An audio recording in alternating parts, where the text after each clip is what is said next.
മഹാരാഷ്ട്ര നിയമസഭാ തെരഞ്ഞെടുപ്പിൽ വലിയ അട്ടിമറി നടന്നു എന്നുള്ള രാഹുലിൻ്റെ ആരോപണത്തിൽ ഒടുവിൽ ചർച്ചയ്ക്ക് തയ്യാറാണെന്ന് സമ്മതിക്കുകയാണ് തെരഞ്ഞെടുപ്പ് കമ്മീഷൻ. ചർച്ചയ്ക്ക് വിളിച്ച കത്ത് പുറത്തുവിട്ടുകൊണ്ടാണ് ഇത്തരത്തിൽ ഒരു നീക്കം ഇപ്പോൾ തെരഞ്ഞെടുപ്പ് കമ്മീഷൻ നടത്തിയിരിക്കുന്നത്. ജൂൺ 12-നാണ് രാഹുൽ ഗാന്ധിക്ക് ഇമെയിൽ സന്ദേശം അയച്ചിരിക്കുന്നത്. അതിൽ ഇതുവരെയായും മറുപടി നൽകിയില്ല എന്നുള്ള വിധത്തിലാണ് ഇപ്പോൾ കാര്യങ്ങൾ എത്തിക്കാൻ വേണ്ടി തെരഞ്ഞെടുപ്പ് കമ്മീഷൻ ശ്രമിക്കുന്നത്. യഥാർത്ഥത്തിൽ രാഹുൽ കഴിഞ്ഞ കുറച്ചു മാസങ്ങളായി പറഞ്ഞുകൊണ്ടിരിക്കുന്ന കാര്യങ്ങളിൽ ഒരു വ്യക്തത ഇതുവരെയായും തെരഞ്ഞെടുപ്പ് കമ്മീഷൻ വരുത്തിയിരുന്നില്ല. മഹാരാഷ്ട്രയിലെ വിഷയത്തിൽ തെളിവുകൾ നിരത്തി രാഹുൽ തൻ്റെ വാദങ്ങൾ ശരിവെക്കുന്ന രീതിയിൽ ജനങ്ങൾക്ക് മുമ്പിൽ കാര്യങ്ങൾ അവതരിപ്പിച്ചിരുന്നു. എന്നാൽ അതൊന്നും തെരഞ്ഞെടുപ്പ് കമ്മീഷൻ മുഖവിലക്കെടുത്തില്ല എന്ന് മാത്രമല്ല, രാഹുലിൻ്റെ ആരോപണങ്ങൾ തോൽവി നേരിട്ടത് കൊണ്ട് പറയുന്ന ചില കാര്യങ്ങൾ മാത്രമാണ് എന്നുള്ള രീതിയിൽ രാഹുലിനെ അപമാനിക്കുന്ന തരത്തിലായിരുന്നു തെരഞ്ഞെടുപ്പ് കമ്മീഷന്റെ മറുപടി ഉണ്ടായത്. ഹരിയാനയിലെ വിഷയത്തിൽ പോലും രാഹുൽ ചില തെളിവുകൾ പുറത്തുവിട്ടിരുന്നു.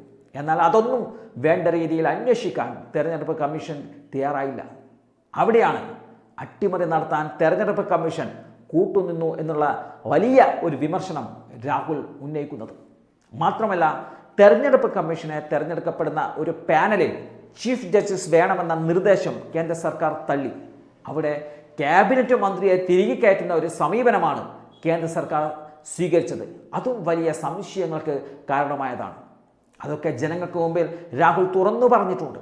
അപ്പോഴാണ് രാഹുലിനെ ചർച്ചയ്ക്ക് വിളിച്ചിട്ടുണ്ട് എന്നുള്ള ഒരു വെളിപ്പെടുത്തൽ തെരഞ്ഞെടുപ്പ് കമ്മീഷൻ ഇപ്പോൾ പുറത്തുവിടുന്നത്.